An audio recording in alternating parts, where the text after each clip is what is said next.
hopefully, Evelyn will do that for us. Thanks.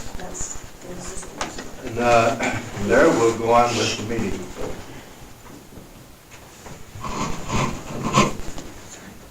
I pledge allegiance to the flag of the United States of America and to the republic for which it stands, one nation under God, indivisible, with liberty and justice for all. Let us pray. Heavenly Father, we gathered today to ask you for your blessing on the town council, the mayor, all the staff, all the public that is here, that we make wise choices, that you give us guidance and your grace as we move through any decision that needs to be made regarding our beautiful town, Miami. We thank you for watching over us. We ask you that you protect everyone here present and everyone we love. In your name we pray. Amen. Amen. Amen. Amen. Thank you. Thank you, John.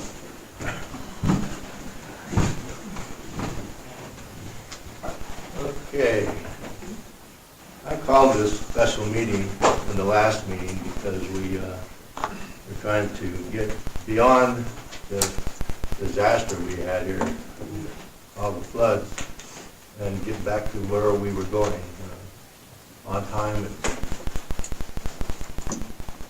total control. So started out with roll call. Mayor Madrid, Present? Vice Mayor Gonzalez, excuse. Excuse, I guess. Councilmember Medina, Present. Councilmember Moat, Here. Councilmember Ryman, Excused. Councilmember Sosh, Here. and Councilmember Stewart. Excused. We have a quorum. All right.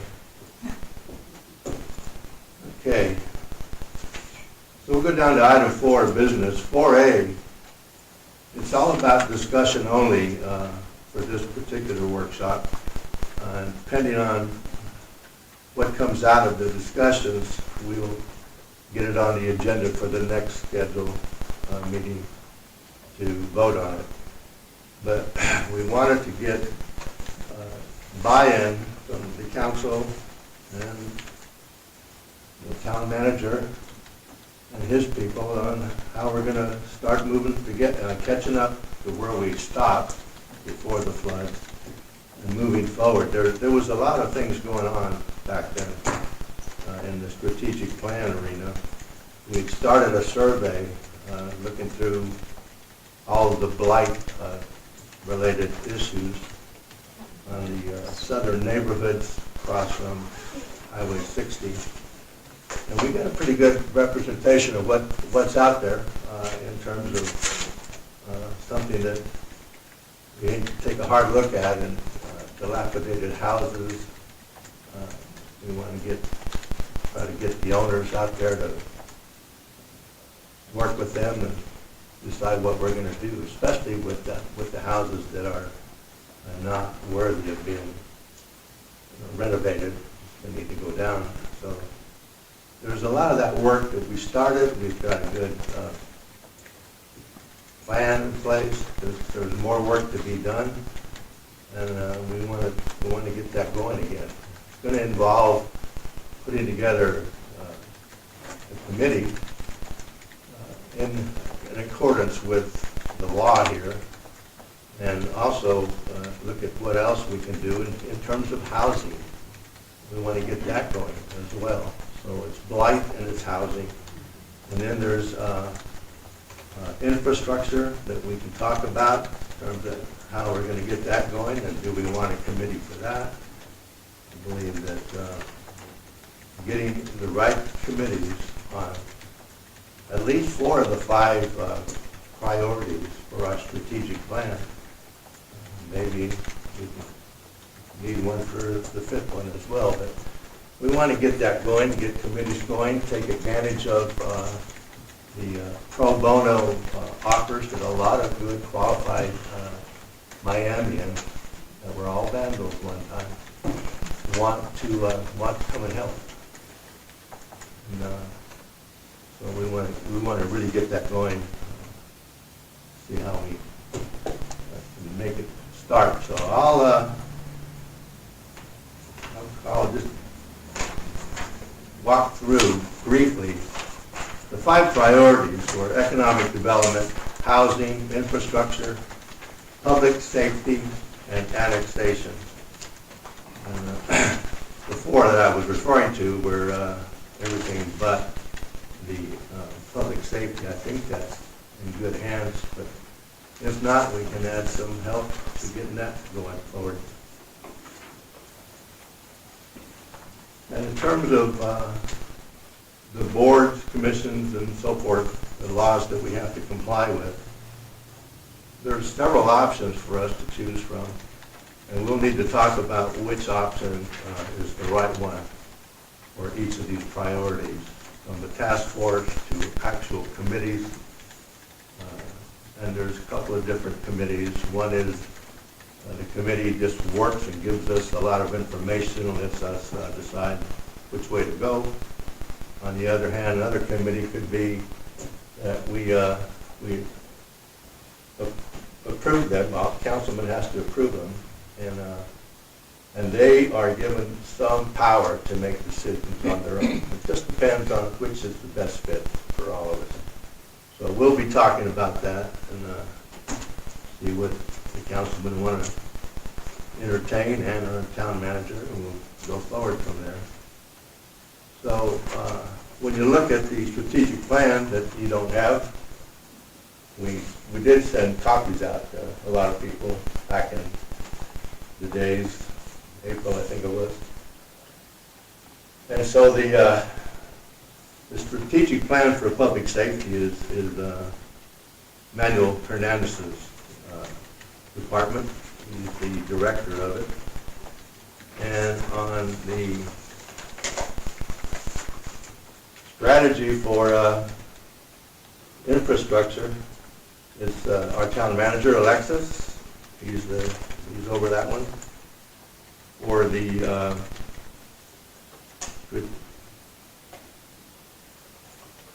what is this? I think it's the housing. It's Evelyn Vargas. Oh, I'm sorry, economic. It is the housing. Evelyn's the director on the housing. And the last one, the annexation. I think that one was Alexis as well. Can't find it.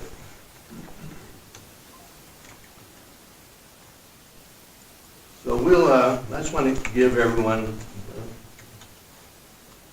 just a start and understand where we're going with this whole thing. There's a lot to be done, and we want to get going as fast as we can. So we know that we've got a lot of work to complete with the disaster we had out here with the floods. We got to take care of that. We also need to move as fast as we can back onto where we were before the floods. That's what I want to discuss with the council. And we'll go from there. I think the best way to go is to have each one of the council give us their thoughts on when we do it, how we get started again, and then I'll share with everybody what my response is too. So there's a lot of different categories to talk about, and once we get through with the strategic plan, we're going to talk about the facade project. We've spent a good year on that, I think, and we were in several places where we thought we were going to be able to kick it off, and then the numbers that came in just wouldn't allow it, so we had to go back and roll out some history and do some changes that we finished on the contract. And so we're at a point now where we just need confirmation from our Alexis Rivera. And so from there, talk about when we're going to start it. I think think it would be a very good thing to get going now that we're out of danger with the floods. And I think it would be, send the right message to all the business people and the donors for that matter. So, with that being said, if we can start with you, Alexis, on your position on those two items. Start with the strategic plan.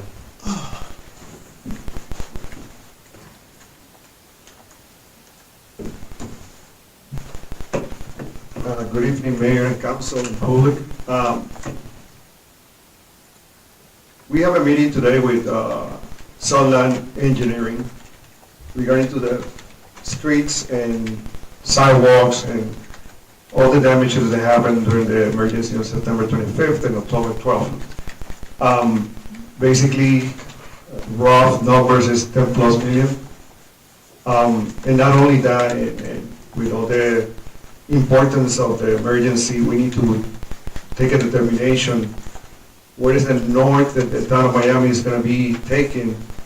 And the reason of that is the town of Miami is leading NRCS grant in order to protect the town from any flooding. That means that there's a combination between the city of Globe, county, town of Miami, town of Superior. In that application, we started the process last week. We're talking about $30 million, and we have only 60 days to put the application, present the evidence and all the information required for that grant through USDA. That's number one. Number two, we have 60 days to present all the damages to DEMA regarding to those two emergency, that is SD 2602 and SD 2603. That's the priority right now, because if we don't attack and we present those information that is required to protect the town, the strategic plan is not going to be able to fulfill in the next 2-3 years. Because right now we are 5 years back in our infrastructure. We have damages in some areas that if it rained Friday and Saturday at the same caliber of the last storm, we need to shut down some streets, and the people from Miami is going to be affected.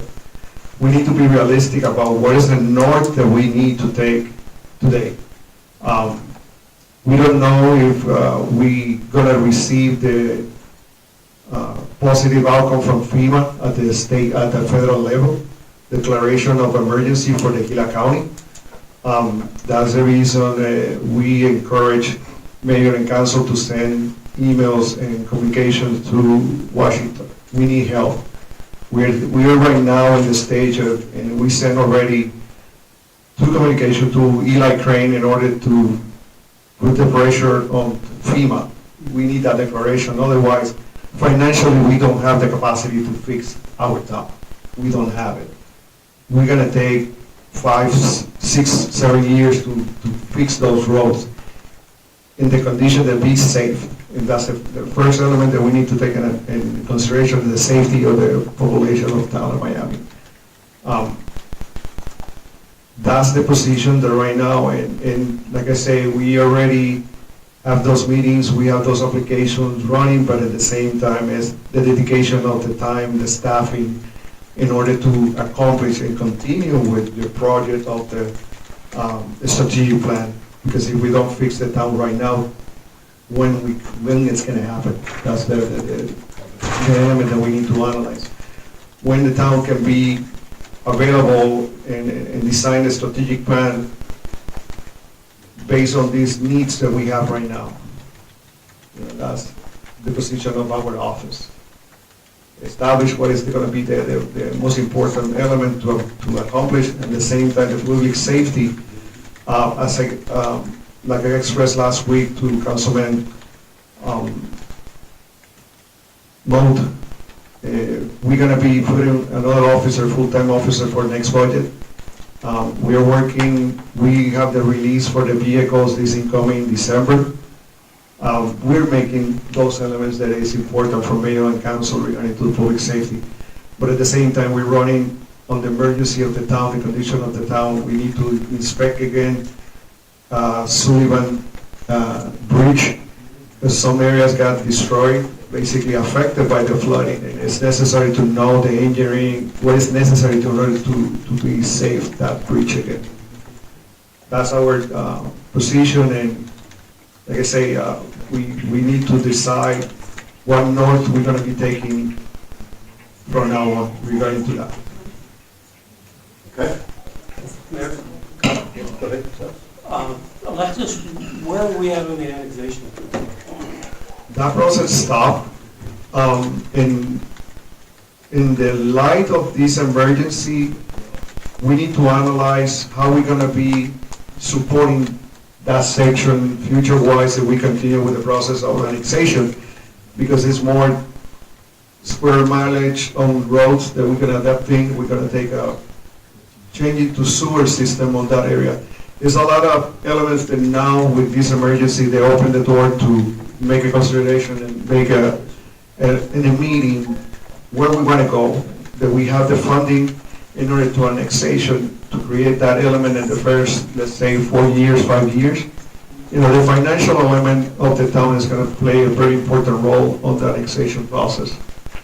Because people are still asking me, Yeah, and all I can say is, I don't know. So right now, the process is stopped? yeah, it's necessary to stop because the condition of the town is not the best one to offer to the community members annexation when we need to fix our town. I got a question. Alexis, you said we have 60 days for the damage. Is that from the point of the damage or when we? Since October 25th, that's when it started the clock running Okay. for the 60 days. And that's to report all the damages from the town to DEMA. And to continue the NRCS application, we have the same thing, 60 days. Those two elements, in case that the federal government don't approve the declaration, that's working with DEMA. And we have a year only to fix the town, in 2 years to wait the reimbursement on those funding. I attended that meeting at the church in Miami and I gave Evelyn gave me a bunch of applications and they were kind of asking back of how long it would take if we had any results to get the damages repaired. So I will tell them we got them in the route to be done. But in the fiscal year, did you include the air conditioning for the police station? We start working already. They put a Okay. new unit and they were going to be working on the electrical for that unit. Great.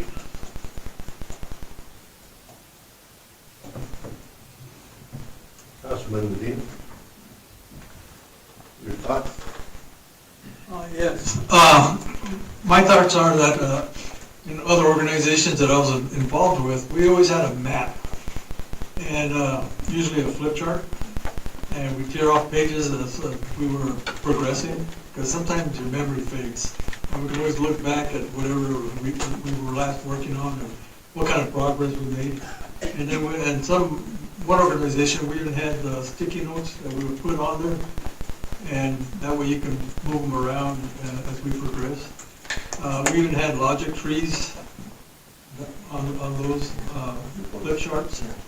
So I would like to see something like that in place, some sort of flip chart that will always be there, that we can refer to from time to time. Because sometimes somebody comes up with an idea and might post it really quick and hit it later. That's a good idea. I think Alexis has got some of that on his boards already. Back there, yeah. I was thinking more in line of where the public can see it, maybe there in the office, the lobby, or here. Keep it open. I have another question. Alexis, how is we passed the bill on the senior center parking lot. Instead of doing some road work, all that's included in certain areas of road work, right? Or is that separate? Because I wish I can answer that, but it's because it's not in the agenda. But I can, before the regular meeting, I can answer that. Okay. Yeah. Okay, if you guys, councilmen, don't have any more comments, I'll give you my ideas to consider and get ready for the next meeting to vote on. So, I understand exactly what Alexis is saying in terms of having to get, within the next 60 days, get all this information out to the government so that we can be considered for some grants to pay for all of it. And that law says that it's 60 days from the day that we had the flood. So it's not 60 days that Alexis and the team, Superior, the engineers, the Wilson Company, and all the folks that are working to get this out. What they're talking about doing is putting together an estimate and a new design to stop all of this again, never let it happen again. And they have more like 22 days to do it, not 22. We've lost 22 days, so it's about 40 days that they've got left to do on a major project. So we have to really give that a lot of help and support, and we'll be writing a lot of letters to keep our folks over in the state and in Washington abreast of what we're doing, and we need your help. This is a very important issue, and what happened in this darn disaster we had with the flooding, and 3 people died in it. One of them from here was our family member, and she went off out by Bloody Tanks. That 4 foot of water just blew her car right off, and the car was smashed to death. They couldn't find her body until several days later. The search and research people were out here, and they found her in the wheat fields 10 miles away from where she went over. We don't ever want that to happen again, ever. And the 2 that were killed over on the Gulf side, we need to really make the government understand we don't want this anymore. You need to help with it. And we need to get a design that's going to stop it, mitigate the heck out of it. And we got 40 days, a little over 40 days, to get that document in with an estimate. And that estimate is going to be an order of magnitude estimate. How can you get a definitive estimate in on that short of time frame?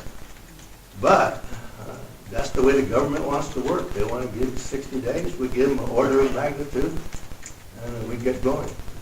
But that being said, the new design is going to really try to attack up there where the water starts coming down. We've got to come up with some really good ideas, and there was a lot of discussion. We had a meeting in Superior. There was 50-some folks in there with us, all the right people listening. Even a state senator was there. And it was a good meeting. Everybody understands the urgency of doing this. So, that is number one. That is safety. We're going to get it done. And secondly to that, like Alexis said, we got to get the bridges fixed. They're dangerous. We've got that kind of work that we have to do. And for safety purposes, absolutely have to do. So totally agree with that. Now, in terms of putting the strategic plan aside, I have some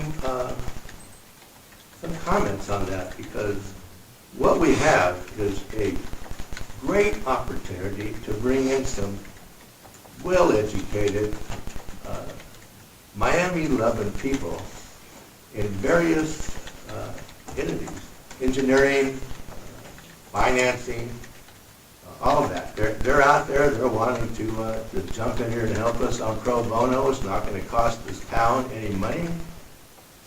It's gonna help us get going forward on the strategic plan. With the help of those committees, we can get as many people as we think we need, so that Alexis and his team are given all the time they need for these emergency issues that they're working on, and moving forward with our strategic plan. And one of the biggest factors in this, not just because we should do it and can do it, Freeport McMoran sent out a resilient fund. I don't know how many of you out there in the town have seen this and heard about it, but they have put together a little study that they want, and this resilience fund is they're going to try to get $2 million on this fund, and use that $2 million to work with the Globe, Miami, Gila County ideas that they believe are the ones to park the money in. So it's getting the right start with this money. Let me start with the title or what resilience means. It means the ability of a body to recover from adversity, to bounce or jump or leap back to where they were from a jarring setback. That is their policy, that they're going to judge our resilience if we're going to get any of that money. So if they see that we're saying, let's go back for 6 or 7 years or 5 years or 3 years, that could hurt the town of Miami. I think we need to give that serious consideration, Councilman, because we don't need to throw out that opportunity. We need to be able to demonstrate that we can do this, and I really believe we can, because we're not in a position where, on the Blythe program, what we're trying to do to notify all these homeowners and so forth, it's going to take several months to get that done, and then we can start somewhere. It doesn't have to be a $10 million start, but we can start somewhere. And then just use our heads and help ourselves to send the right message to Freeport that we are moving forward. We're not waiting, we're not stalling, we're jarring ahead here. We're going to get it done. And I'll read a couple of the comments that they made in this little booklet that they passed out to the general town. Investment amount is $2 million, like I said. The investment time frame, the fund is an early implementation phase. We plan to begin reviewing projects beginning first quarter and second quarter of 2026. Now they said reviewing projects. That's exactly what our strategic plan is all about, projects. And until all funds have been dispersed. That first and second quarters, the $2 million, we need to get our fair share. And investment criteria, our goal is to select projects that are strategically address these identified risks. And we are. I mean, our priorities that we have in our strategic plan are all about risk. We want to tackle those areas that we know from a safety perspective and a risk perspective, they've got to be first. Now we gotta add this flood part of it to it, and I totally agree. We have to take care of Miami. That is a major priority. But we can do this alongside that if we just plan it right, and we get the committee that gives us the resources that Alexis is going to need to do both. So I would ask our councilman to really give that consideration, and Alexis, because this is very important. We can really get a good start if we show our Freeport people, and not only Freeport, all the rest of the Resolution, Capstone, all of them. I'll go to them and I'll tell them, hey guys, we got to move on both sides. They're all very important to us. Why do we need to wait? Let's go forward.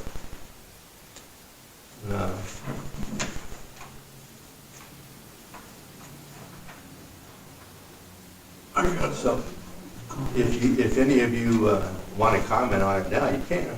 But I just want to make sure that our folks out there understand we can't vote on this. This is just a discussion meeting. We will be voting on this in the next meeting, Karen. If you'll put that on the agenda. I'll get with you. Okay. So go ahead. We need to think about the next couple of years if this tragedy happens again. I know that we need to dredge at least 3 feet of muck out of the creek through Miami.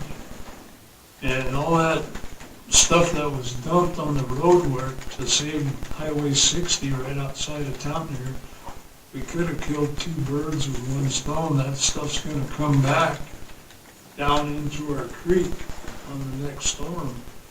We could have pulled a lot of this out and had it dumped in those M16 load trucks and loaded them instead of hauling them all the way through from Globe. But we ought to look at that next time if it happens. There's a lot of work that this group that we're talking about on that meeting in Superior and ADOT in terms of we got to get it right this time. What happened after the 2021 flood? Everyone was working on it like they should. They were going to get this thing going and fix it. Well, obviously they were almost at a point where they fixed it coming into bloody tanks. But it turns out that was the wrong design. It didn't work. And that came from the senior engineer at ADOT that was there when Highway 60 was closed because it caved in on several different places. Very scary looking stuff too.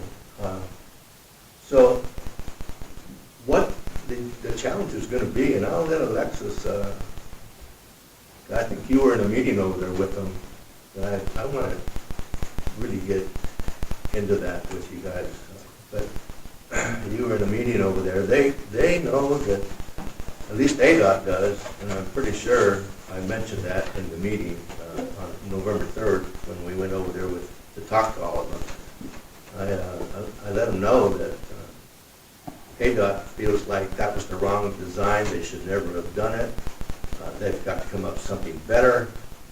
And I told them that we were already talking, we hadn't had that November 3rd meeting yet. I told them we were already talking about something different, something better with Mila and Globe, Al, and Wilson Engineering and all that. And try to go up to where the water comes down from the canals and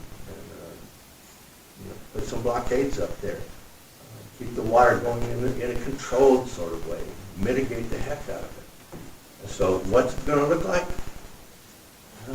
I'm eager to find out. But we got 40 days to throw something together and give it to the government so that they can't deny us the emergency funding. If we don't make that date, they can just throw it out. Say, oh, you guys, you didn't do your job. Now, that being said, the ADOT guy, when I was asking him and I told him about what we were looking at, he says, we were considering that too. He says, and I said, well, good. Then why don't we team up? Let's work this together. I thought getting the government engineering side of the equation, working with the private sector side of the equation, let's get together and really come up with something. Because if they were even considering that, I thought that was a great opportunity to push it. And I am going to push it. And I hope everybody else pushes it. So it happens. But ADOT, that senior head engineer that was out there, I said, what are you guys going to do to get this highway started up again? He said, we're gonna go get some boulders over there where Queen Creek is, that bridge that we're putting in, because we got plenty of boulders, and we're gonna bring them in, and we're gonna, try to fill up these areas that caved in.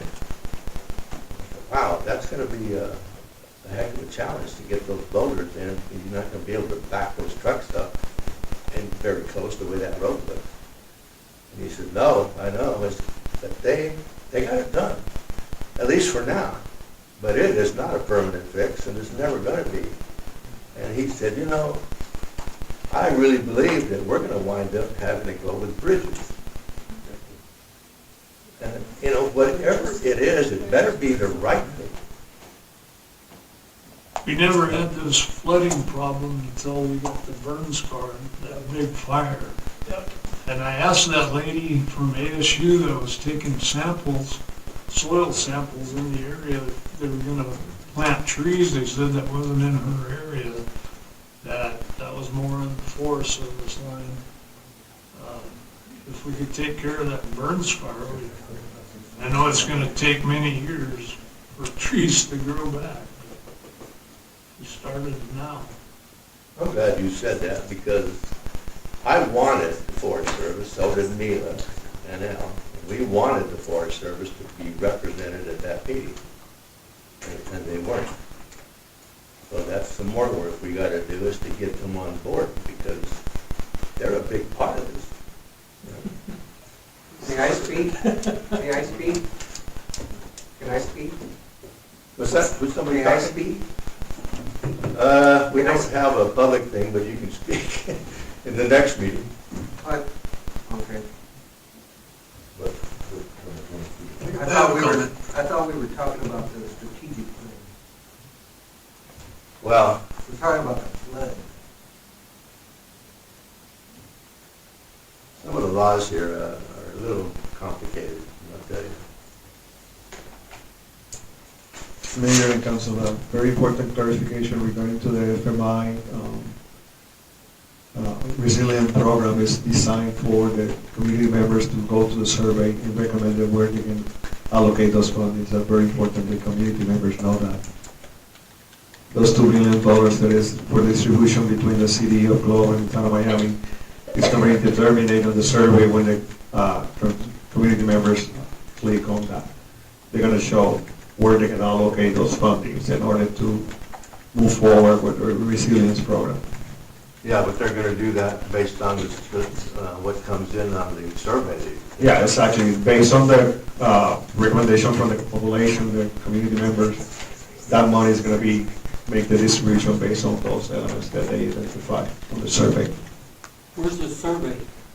This is the first Right I've here, heard of it. this is the survey. You didn't see it? Didn't get it? Nope. Yeah, that was, I was we afraid discussed that, on It wasn't, July, and one of the meetings on July was presented. Yeah, this is the second July, time. yeah. Yeah, That's about it either, do you? but our understanding was that Freeport was gonna distribute all these to the citizens, to the necessary, okay? So, we can forward the process, all the information, yes. That was on social media. Yeah, at Culver Valley. Did they close the survey though? I thought it was only open till the 9th. It's not closed, No. not till November the 30th. That's the second one. Oh. That's the second one. Oh, okay. There was two. There was 2 dates, Karen, you might want to call Freeport and confirm it, because she had the 14th in this writing someplace, That might be the one I saw. and then there's the 30th. So which one is it? When I took Saturday, Karen, it said it was gonna close the next day on Sunday. That's what, yeah, on the 9th? Yeah, that's the one I did. I'll just look and see what they have. Robin, she had the 14th in here. I can find it and read it to you. And she had the 30th. So we need to find out. Maybe it's both in some sort of fashion. Mayor and Council, regarding to the strategic planning, and I want to be very respectful and the Mayor and Council and the public understand that we don't want to bring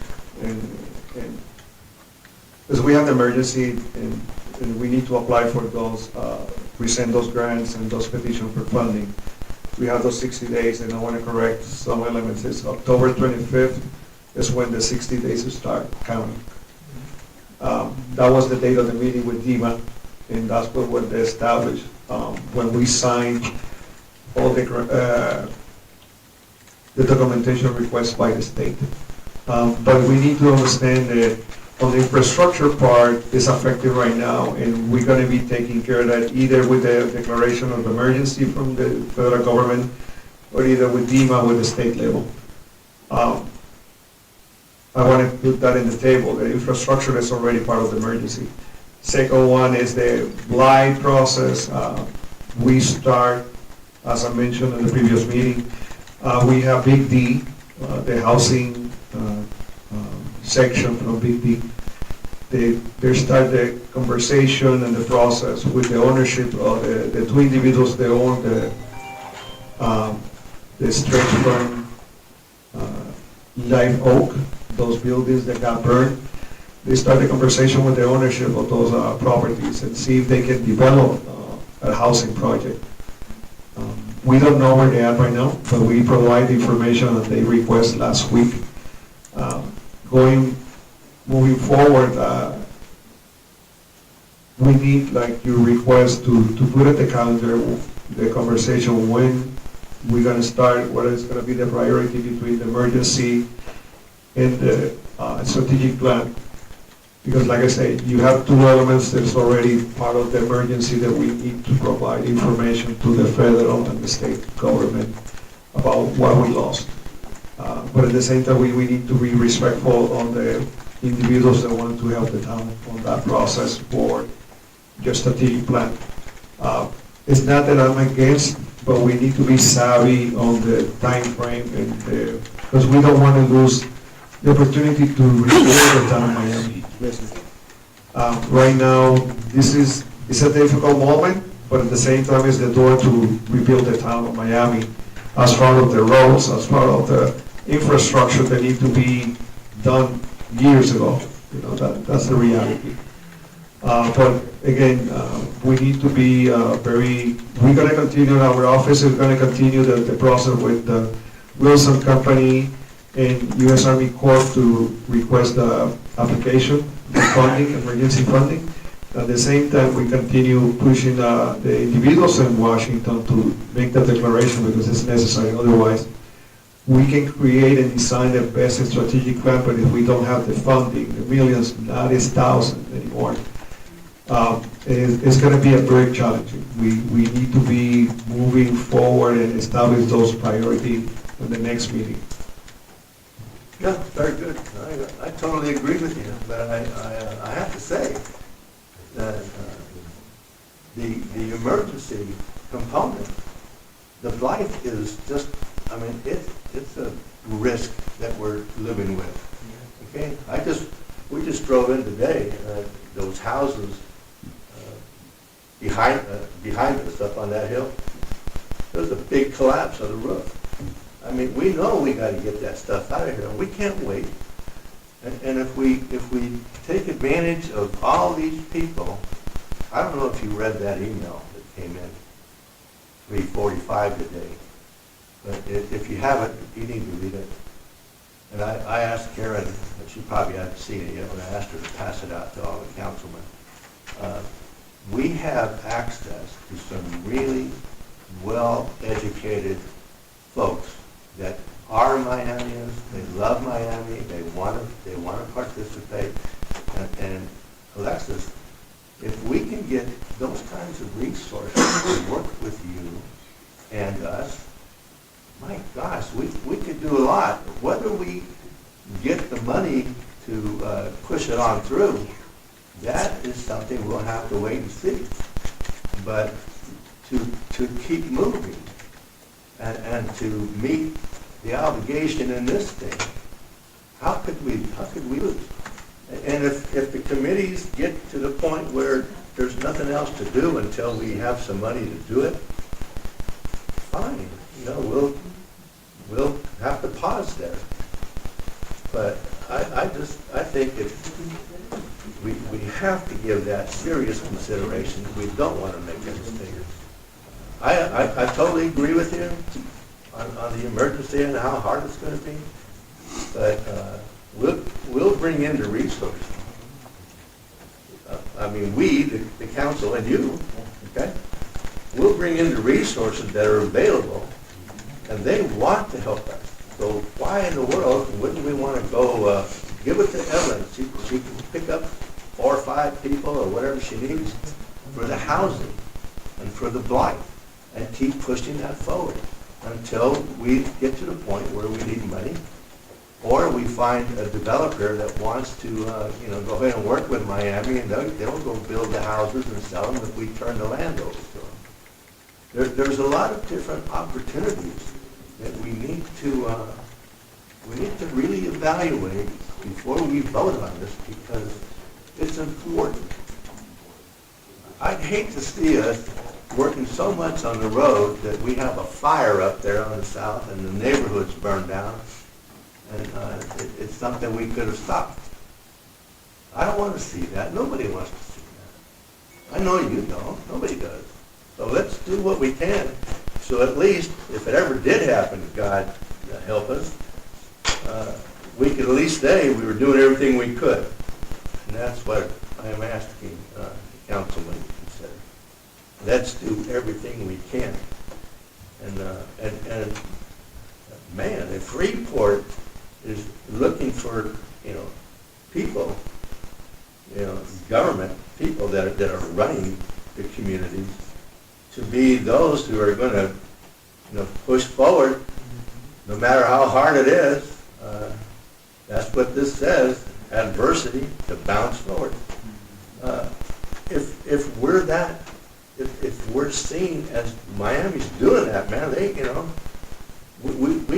can really get something for our money, because they're going to do this and they're going to do that.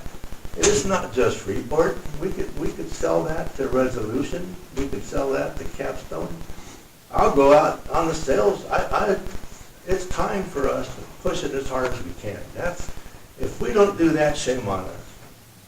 So I just want to get that message out, and let's try to come up with the best scenario. Maybe it's somewhere in between. I don't know, but I want to fight a good fight, and I know you guys do. I know you do. But let's look at the broader thing, and we don't have to say we don't have the money. We have the money to fatten up the staff that you have. And you could have people, and I'm sure you know what type of committees we can look at. We can make the committees, give them the power that we need to have. Or we can tell them, we want you to work up to this point and then bring it to us. There's all kinds of opportunities on which direction we go here. And all we need to do is sit down and figure it out. And I'm happy to take that on. I know you're tied up. in a big way, especially this, I don't know if it's 60 days. I was told by Mila that we've already lost 20 days. So it's 60 days was ridiculous too, and now we're down to 40 something. I understand, Mayor and Council, but I'm gonna be very graphic and some reality that we encountered. Orphan Street, we need to buy out a family, a house, because due to the last emergency, that land collapsed on their house. Where's that? Orphan Street. We need to buy out the family. We need to buy out 3 properties. Nichols, we need to buy out that family too, because the cost of repair the street in order to be safe is $1.5 million. We don't have that money. Orphan Street, the cost of repair that street is $1.1 million. That's $2.6 million in less than a quarter mile street. Adonis, the dam that we have over there for the last 12 years never was clean, is 98%. 13 feet, 137,000 cubic yards of debris. We need to buy out the house in order to be clean. We went today and they say that it's going to be a very challenging project. We have another one in Latham that is 25 tons of debris that we need to clean, and we don't have the money. Between those projects, it's about $3.7 million. And we need to act now because it's a disaster that can happen at any time. Because Adonis, if that debris show up, it's going to be ending in this building. Who's giving us those? Alexis, Yes, can you hear me? yes. Can we have a conversation before you start saying that we're gonna have to buy people out of their houses? Okay, Okay, because there's no legal obligation for the town, but we need to have that conversation before we start saying that in a public meeting, no problem. okay? Is that our lawyer? Yes. That's not right. Let me just add up to that, okay? When we were doing the initial survey, I took a contractor and we went and we looked at all the stuff that our committee had put on paper. We went and looked at every one of them. And I said, what do you think? He said, we can, on the average, we can tear down these houses for $10,000 each. Not, I don't know where this 1.2 million is coming from, but I asked that same contractor, what's going to take to knock down those concrete, thinking what used to be apartments up there that are in big danger. What's that going to cost? He said, oh, that's going to take a little bit. $30,000, $40,000, not $1 million. I don't understand where that number's coming from, but I sure want to talk to somebody about it. Yeah. We present that at the beginning of the year, the first quarter of 2025, we present that for Guardian, they went with a group of engineers to develop this section between Orphan and Merritt, because they turned down those buildings and those areas. In order to mobilize and create, they need to have permission in some lands. And we went and I presented to different councilmen. I have the quotes, and again, it's not housing, it's more the retention dams and areas that I presented early. It's about 600,000 on those quotes that we received about 2 weeks ago. We are requesting, and like today, Sunland, there is a company that's coming from the valley in order to make the assessment and have those quotes ready for FEMA. We try to accelerate the process in order to, if the declaration of emergency disaster show up, we have already all the information ready to receive the funding. Well, we need to work on those numbers. It's pretty good. And we need to It's pretty good. to really get our arms around what can we do, what can't we do. in terms of what is the greatest risk. Concrete doesn't burn. What do we, we need to go after what does before we worry about the concrete. But those are things that we all need to work together with. I know that you've got a lot of information on it that I don't have, but it's time that we all get together, collaborate, see what we can do. I really want you to consider the opportunity that we have with our Miami-loving citizens that want to help. Read that email, and you'll get a taste of what I'm talking about. Yeah, I read it, and I'm not against, but I'm going to say this with respect, we need to, as a town, take the consideration about where is it going to be the priority to rebuild our town after 2 disasters.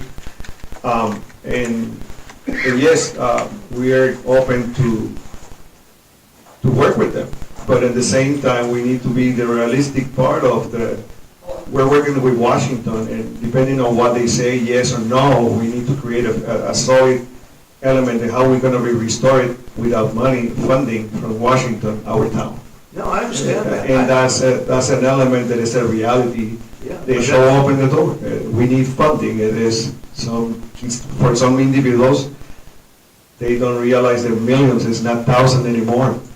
It's because the aging of the town. That's one of the elements that we need to understand. The aging of the town is going to create more difficulty in order to restore the town. Because inaction from the last 10 years, 14 years, we're paying that price today. Yeah, and that's why I want to keep going, because it's not going to get any cheaper. But let me say it once again. If we go up and we tear down these dilapidated houses for $10,000 each, and we've got a lot there, and we fix it all up, and we ask a developer, would you like to build some houses and sell them? Mayor? It's their money that we're working, not ours.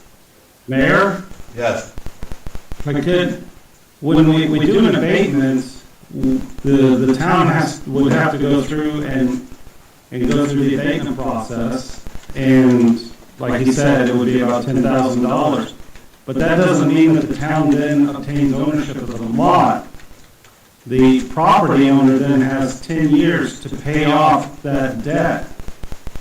We could try to negotiate with the property owner if they would be willing to deed the property over to the town, but just going through the abatement process and removing the dilapidated building itself doesn't give the town the ownership of the property. I just want everyone to understand that process. No, I totally understand it. You and I talked about it, and I understand.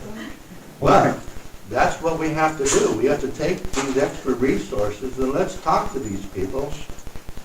What kind of agreement can we reach where we can move forward with, reducing the risk we have in those neighborhoods?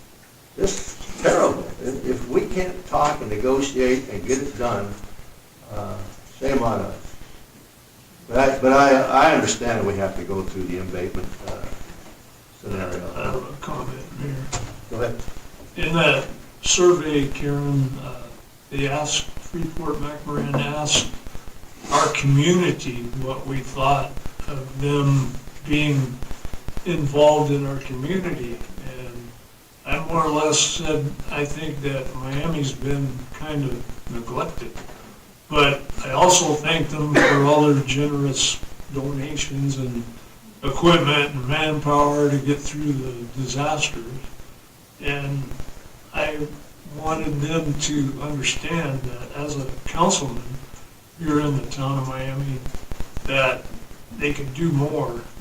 We could do a lot for employee housing. Half their employees come from the valley. A lot of the contractors come from the valley.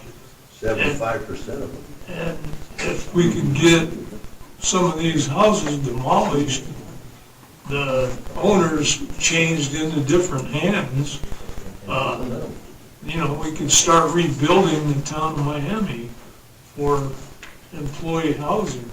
They've got Chino, they've got Miami, Safford, Baghdad. It's a big company. They drag a lot of gold out of the smelter. It's $4,000 an ounce now. And they're making money that they can afford to not neglect us as bad as they are. I feel that. And I kind of Totally agree. told that in a roundabout way on that survey. Mayor, Yes. due to our time, we probably ought to skip the next one and adjourn this meeting and start the regular. Yeah. So I'll make a motion to adjourn second session. Second. All right. So, Councilman Sash, sorry. Councilman Sash, motion to adjourn. Councilman Medina seconded. All in favor, say aye. Aye. Well done. There are no names.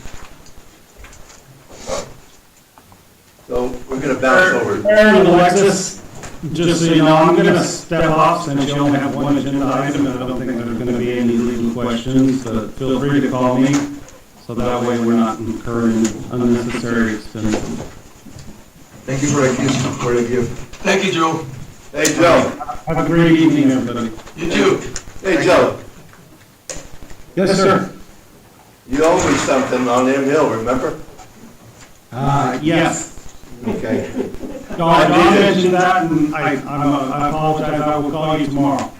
Thanks. Appreciate it. Wait, not tomorrow, Wednesday. Tomorrow's a holiday.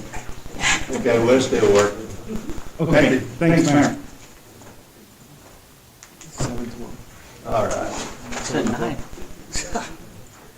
Oh, neighbor, yeah. So we don't have to go. I'll be here. No, 7? I'll be here, but.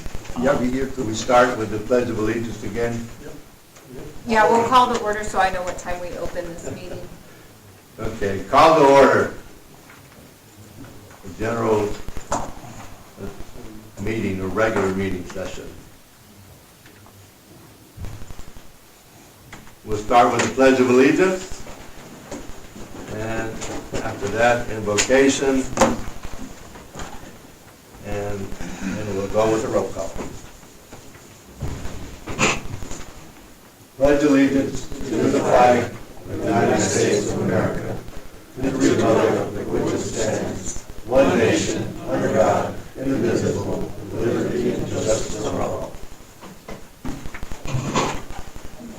Let us pray. Heavenly Father, we thank you for this opportunity to gather tonight to make decisions about our beautiful town of Miami.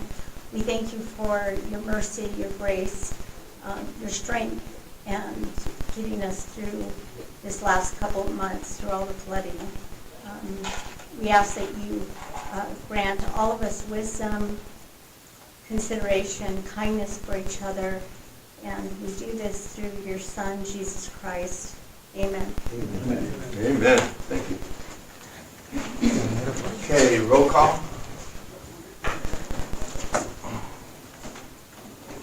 Mayor Madrid, Present. Vice Mayor Gonzalez, Excuse, Councilmember Medina, Present. Councilmember Moat, here, Councilmember Ryman, excuse. Councilmember Sash, Present. Councilmember Stewart. Excused. We have a quorum. Okay.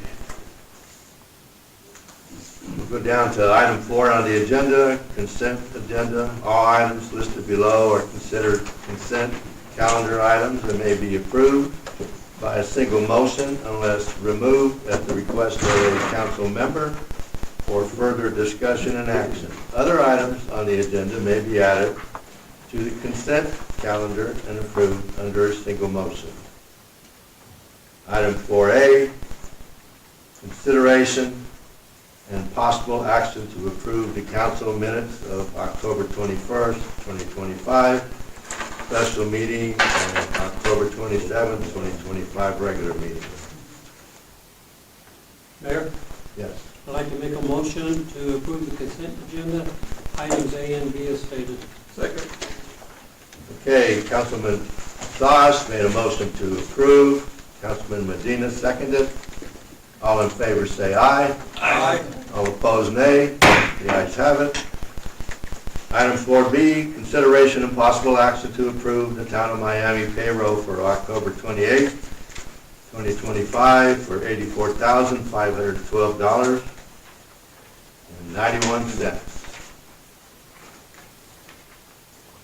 We already approved that one. He included that with his motion, that item. That was for all of it, yeah. I didn't read the second one. Okay, 5A, consideration and possible action to approve the general demands for October 17th through October 30th, 2025 at $139,057. Call for motion. Mayor, I'll make a motion to approve committee reports and general demands 5A. Okay, Councilman Saj made a motion to approve. Councilman, Councilman Moak, seconded. All in favor say aye. Aye. All opposed, nay. The ayes have it. All right. 6A, Town Manager Report. So that's it. Thank you, Mayor and Council. We want to inform that tomorrow the Town of Miami is presenting the letter for the NRSCS to Ms. Denise Coleman. The Town of Miami, as you know, in the meeting on November 3rd, we saw and everybody agreed that the City of Globe and the counties is not going to be participated active as we are. One of the elements, the reason behind the decision for the Town of Miami to take the lead is because we identified some fundings in order to put the application. In the same time, we leading already for the last 8 months the study of the bloody tanks, and that information is going to be part of the application for the NRSCS. We're going to have a second meeting tomorrow, every Tuesday until December the 20th. We're going to be meeting on Tuesdays to finalize and present that application before, but the first letter is going out tomorrow. That's what we had regarding to the flooding and all the cleanup. The town of, the county identified $2.1 million to make the distribution between the City of Globe and Town of Miami to start the process for cleaning up the bloody tanks area. It's going to be about 4 to 5 feet of sedimentation. And we hope before the first week of December, that project is going to be awarded. That's what we have. Does that include a bridge? No, So you're meeting every Tuesday? that's correct. Where? That's correct. We do it online, Zoom, Online? yes. Zoom? Okay. Send me that, I want to be a part of that, okay? All right. 6B, Mayor Council reports. I've got a few things to talk about here.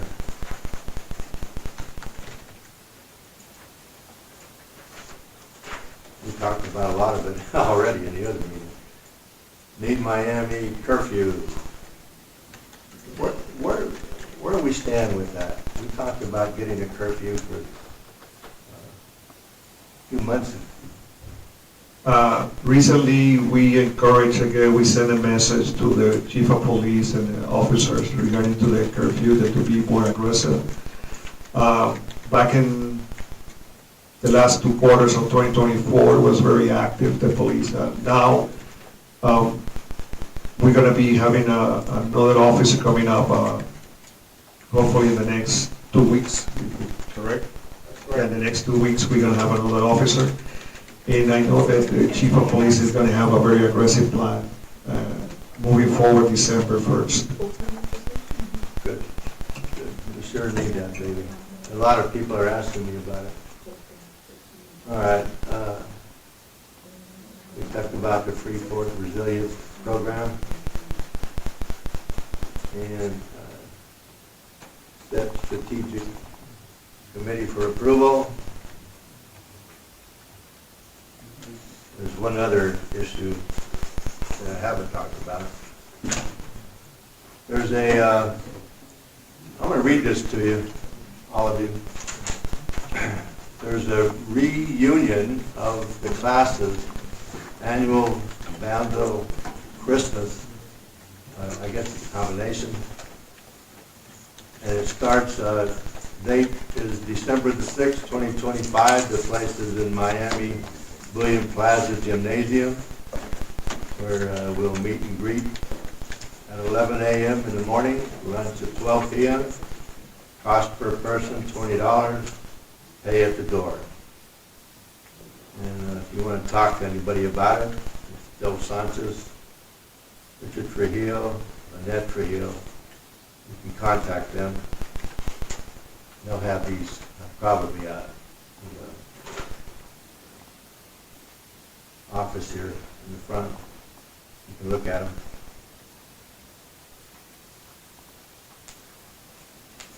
All right. I think that covers that. Item 7, call to the public. Pursuant to Arizona, I'm sorry, Medina. Yeah, sir. I knew there was one more. I even had it here for you. Anyway, I just want to make some comments about that excellent Halloween event that was put on. Team effort, excellent. Kudos to everybody, including the judge. Weren't you in one of those costumes? I thought I saw you there. Werewolf or something. Goofy. FBI agent, that was it. Anyway, I had a little story here about hindsight 2020 concerning Halloween, and just roughly recommend that in the future, maybe on Halloween night, have a spook house, a big spook house, maybe at the end of town, something like that. But have something big on Halloween. And then, of course, have our annual Halloween event on the weekend. And then a little bit of history that I'd like to throw in there. Back in the day in Miami, bullet point 1, we had an all-volunteer fire department. Bullet point 2, and there was a loud foghorn that blasted code to direct the volunteers to the neighborhood of concern. I don't know if people remember that. Just to blast out a code, 3 numbers before, 4, for example. And the foghorn stand is still there. They got an antenna there where it used to be. Next, the same foghorn announced the curfew time of 9:30 p.m., which was also the time that the highway signal lights would start flashing. I don't know if anybody remembers that. 9:30, you know, 9:30 because the lights started flashing, which was a good idea because then the commercial trucks didn't have to stop. They just took it easy going through town. They loved it. In the late 50s and early 60s, those that have had TV sets would depend on the signal from the relay station on top of Madera Peak up above here for a minimum donation of around $13. You paid $13 to give you a card. You put that card on your window to let people know that you paid your. You remember that? Yes. Around the same town, about the same time, most neighborhoods depended on telephone party lines. Does anybody remember the party lines? Yeah. She does. Man, the ladies love that. They can listen to the gossip of what's going on. Not just the ladies, we listen too. And then, this is my favorite part. And we had just about every kind of business imaginable downtown and the surrounding areas. I mean, we had a couple of grocery stores, but not 3. We had clinics here in town. We had a full-blown bank. J.C. Penney's. J.C. Penney's, yes, and then across we had USAID. How many bars? And plenty of bars. And 7,000 people. Yes. Yes. And I brought that up in conversation with a previous manager, like 3 managers back. And in conversation, he says that that's what it takes to bring residents. You have to have businesses. And he was trying to bring in a shoe store. And he says something as simple as an ATM machine would be a start. But the businesses draw people. And if you can start bringing any kind of business like that to serve the people, not like we have right now, except for Miami Flats, I guess, and others in the restaurants. But if we can bring some form of business and encourage them to sit up here. I was working at the time. At one time, we owned the Penny's building, the town owned it, and I was in the process of bringing in a grocery store and Smitty's at the time. Then it went to Smith. Yeah. And anyway, they had already checked into that. And the research showed that there's just not enough population to sustain. That's why we need to annex. Yes. And they couldn't sustain that. Plus, what they didn't want to touch, but I finally figured it out, the floodplain. The floodplain was killing us, still is. So anyway, it wasn't until years later that it was too late. We had already got rid of the building. IGA, that is the key word. There's a lot of grocery stores out there, IGA. I'm going to start looking into one of those. Tono Basin is the last one that I saw that set up an IGA. Kearney's, they had theirs for a while. Yeah. So a lot of small towns have IGAs. Be something to look into, but now we don't have a building to go to. Anyway, I can go on and on, but thank you. Appreciate it. You forgot the big bump at the end of Adonis, trucks going airborne, bolts flying off trailers. Oh, yeah, do you guys remember that? Yeah, we had a speed trap down there. Yeah. Once a month, we lose a boat or a trailer. Yeah, you guys had to take care of it. Yeah. I used to actually park there and wait. Yeah. Dash cam. Thank you. Thank you, appreciate it. EDOT fixed it. Call to the public pursuant to Arizona Revised Statutes 38-431.01H. At this time, members of the public may address the town council on any issue within the council's jurisdiction that is not on the agenda. There is a 3-minute limit for each speaker. The council's response is limited to responding to criticism, asking staff to review a matter commented upon, or asking that a matter be put on a future agenda. Council members are not permitted to discuss or take legal action on a matter raised during the call to public. And I'll add to that we wanted to always have decorum from both sides. Anybody out there? Richard? Thank you, Mr. Mayor and Council. Richard Huerta from Gilbert, Arizona. Where do I begin? Regarding the first special session, it was concerning the strategic plan. And with all due respect, the strategic plan began before the flood. And some council members have mentioned that this isn't their first rodeo with a strategic plan. They've been involved with other strategic plans in the past. Well, because of that inactivity in the past, we have these problems today. Now, if the shoe fits, if you can't walk and chew gum at the same time, well, there are elections.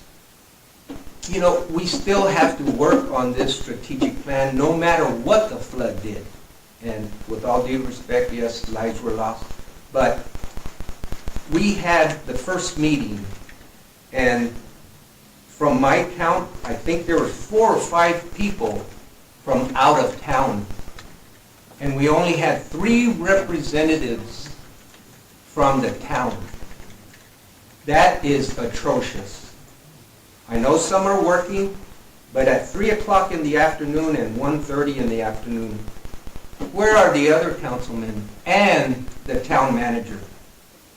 They don't even want to find out what's going on. That's why they bring up these excuses that it's going to cost so much money to tear down a building.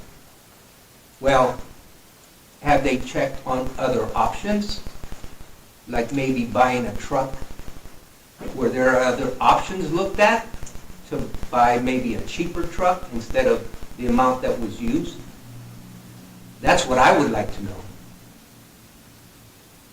And to use the flood as an excuse to stop working on other town business is reprehensible. If you've had experience in working on other strategic plans years ago, come to the meeting, give some input. You know, 7 people and town manager, and we only have 3 people representing the town. That is atrocious. That is embarrassing. We have people, like the mayor mentioned, that live in the valley, and there's no cost, like you mentioned, to bring those people here. They're having to spend their own money to come to Miami. You know what? If I was on this council, man, I'd greet them as they drove in and welcome them. The town manager doesn't even 3 minutes. talk to them. That's all I have to say. No more of that. Record, okay? I just said 3 minutes. No, he You yelled don't do it. that. You don't do that. Why? We've had that discussion. You can't Because take it's the in the truth. law. You have to get my permission to say anything. He's supposed to be what's up to the mayor. Go ahead, Don. Thank you, Mr. Mayor. Just a couple of comments. First of all, I agree with the mayor. We need to go forward now and start some of the cleanup situations. There are several burnt out areas and some real junkyard type situations that we need to address now. Well, we don't really need to wait for Freeport or anybody else to help. The town needs to take care of those things. There's a burnt out building up there on Loomis Avenue that needs to be taken care of. A couple of other grown over places over here on Merritt Street that need to be taken care of. Pat and I pointed those out, and I know you've been to check them out. But I'd like to see those go forward as soon as possible. It's a health hazard more than anything else. Those burnt out buildings and stuff, that becomes a health hazard with rats and this and that and whatever, and that needs to be addressed. The other thing is, I think we really need, as a town and a council, to move forward and see if we can't get the Army Corps of Engineers and the Forest Service involved right now. The Army Corps of Engineers are the ones that hold up a lot of this stuff about cleaning out branches and detouring the flow of the creeks and all of that type of thing. And I know for a fact that that burn scar up there, almost all the burn scars in Arizona, they come in almost immediately and start planting seedlings and that type of thing after a big fire. They didn't do that here. I don't know why, but the Forest Service never did take care of that situation and put seedlings and stuff and start doing it. And that happened, what, a couple of 2-3 years ago, and we could have had some stuff growing there to kind of help the situation out. You know, somebody pointed out it's going to take a long time for it to grow over again. You're right. But the more we wait, the more we have a problem. And it's time to get those people involved and tell them, hey, we need the help here. You need to get this thing straightened out and help us out a little bit here. And that's all I have to say. So, thank you. Thank you. Anybody else? Okay, we'll move on. One more, Mr. Mayor. Oh, I didn't see anybody get up. Okay. My name is Mike Schultz. Bought a house in Miami about 5 years ago. I touched base on this subject last week in reference to some heavy metal exposure by a creek that's been illegally altered. And about 15, 20 years of town managers have failed to do it. It falls a little heavier on the current town manager because of heavy metal exposure, which has been verified by the University of Arizona.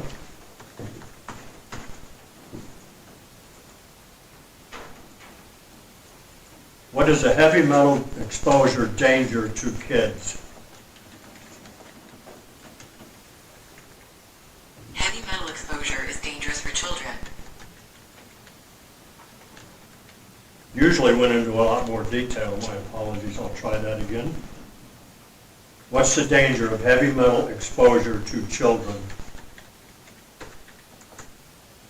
Heavy metal exposure is very dangerous for children because their bodies are still developing.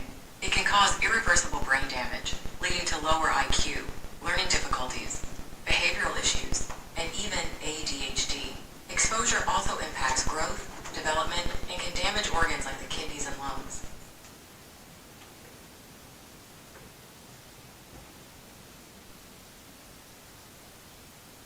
What is the danger of heavy metal exposure to adults? Heavy metal exposure in adults can damage the nervous, cardiovascular, and reproductive systems. It can also cause organ... My bad. What is a heavy metal danger exposure to adults? What is heavy metal danger exposure to adults? Heavy metal exposure in adults can lead to serious health issues, including neurological problems, organ damage, and even an increased cancer risk. Symptoms vary depending on the metal and exposure length. Acute exposure can cause immediate problems, while chronic exposure may cause fatigue, brain fog, memory loss, and joint pain.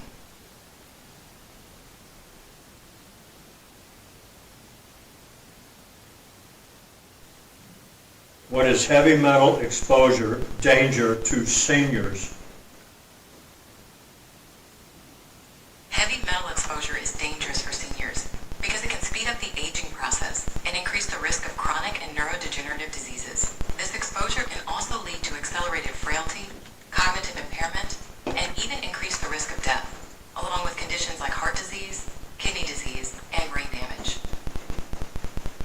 There are two Arizona statutes that have not been enforced. It appears that this altered creek seems to be the results of two people, the current and previous property owner where the creek used to flow, or the waterway used to flow. On the current town manager, I started dealing with him after Micah got terminated. And I started getting the smoke and mirrors, just like Micah, the con artist. And shortly after that, on a completely different issue, I realized I was dealing with a bold-faced liar. He has failed to follow through on this. Nod your head yes, the truth hurts. Those same statutes. Time's up. Okay.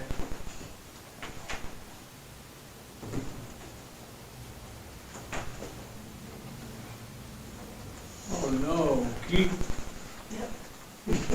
You're welcome. Only gets 1 minute. It don't even take that long for We you. already used 3 of us.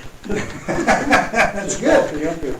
Hey, in spite of everything that is going on here, I think you guys are doing a really good job. If they were in your position, trying to do the same job, they would not like it. That's all I gotta say. I think you're doing great. It just takes time to get everything organized and get it done. 14 That's it. years, Yes, it might take 14 years better. 17 I have years, no idea. 14 years is allowed. 14 years is They know allowed. what they're dealing with. That's it. Thank you. Thank you, Keith. Yeah. Oh, except for Angel. I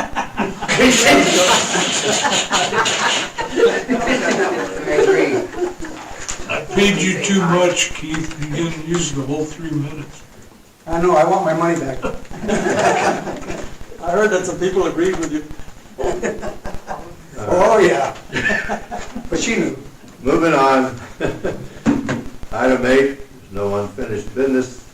Item 9, new business. 9A, information, discussion, and possible action, consideration, and possible approval of renewal of the Bullion Plaza Gym Management Agreement with Miami Genesis Incorporated. Karen? Mayor and council, in your council packets, I did put the original full agreement from November 2023 in there. This one that's before you tonight is just a yearly renewal of that agreement. We got 2 more years. I'm not sure, I'd have to look at how many renewals we're allowed to have on that agreement. But at any time, if council looks at that agreement, that original agreement, and want to make changes, adjustments, or even if Miami Genesis wants adjustments, they can come before council and ask for that, and then they would probably draw up a new agreement, so. But right now, tonight is just a renewal of that one. Okay. Oh, and Mayor, Susan Hanson with Miami Genesis is here if anybody has any questions or if she wants to say anything about the renewal. I went through it. I thought it was fine. We renew every year, and like I said, if there's ever a limit or something, we have brought it back a couple of times and had laid on a work session on what would be the better way to apply this contract between all of us. And I think what you're looking at has been the best remedy so far in being able to keep costs down for the maintenance as us managing it, but also for the free children's and nonprofits events within those that take. We wanted to be able to provide, which this has been always like, you know, can it pay for itself enough and this and that. And I think at this time, this has been the best for everything. Yeah. Good. And I have to say that Christine Duarte and her team, we have 2 teams, old gals, new gals. And they took this on a couple of years ago, and it's been wonderful. It's been so nice. We've all been experts, becoming experts at mopping the gym is probably the worst of it. And it was really nice that these gals took it over. So anyway, it's still Genesis, the board, but this team is kick butt. I agree. Anyway, so there you go. I'm just here that if there's anything else, otherwise I'll sign off tomorrow whenever you want. Very good. Any comments? Mayor? Mayor? Sure. I'll make a motion for us to approve the renewal of the Bullion Plaza Gym Management Agreement with Miami Genesis, Inc. Second. Councilman Saj made a move to approve 9A, and Councilman Moak seconded. Was it you? Yeah, you. All in favor, say aye. Aye. Opposed, nay. The ayes have it. Thank you, Susan. Okay, moving on. Item 10, calls to the council, future agenda items. The one that we need is to have the strategic plan vote to the councilman for the next round. Oh, for the facade, we need, that was included too, so I want it on that for a vote. We gotta get it going. There's no reason to hold on that one. The money is fixed. The contracts are ready to go. Alexis, let's make it happen. Okay?